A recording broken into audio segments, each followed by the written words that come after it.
7 फेब्रुवारीला तुमची कॅब आता बुक होणार नाहीये आणि तुम्हाला रिक्षाही मिळणार नाहीये, कारण देशभरातील कॅब आणि ऑटो रिक्षा चालकांनी 7 फेब्रुवारी 2026 रोजी एक दिवसीय देशव्यापी संप जाहीर केलाय. ओला, उबेर, रॅपिडो यांसारख्या ॲप आधारित कंपन्यांच्या मनमानी भाडे धोरणांविरोधात आणि बेकायदेशीर बाईक टॅक्सी सेवांमुळे हा संप पुकारण्यात आलाय.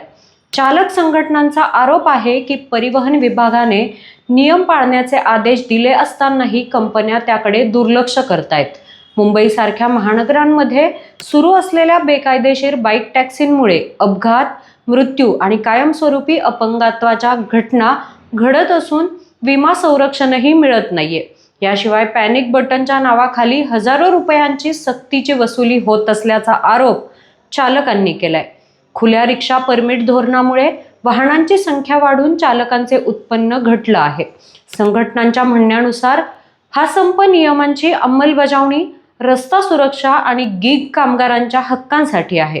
मग इथे प्रश्न एकच, हा संप फक्त अडचण निर्माण करणार की व्यवस्थेला बदलायला भाग पाडणार, ते पाहणं महत्त्वाचं ठरणार आहे. अशाच ताज्या आणि महत्त्वाच्या घडामोडी पाहण्यासाठी बघत राहा न्यूज डॉट्स.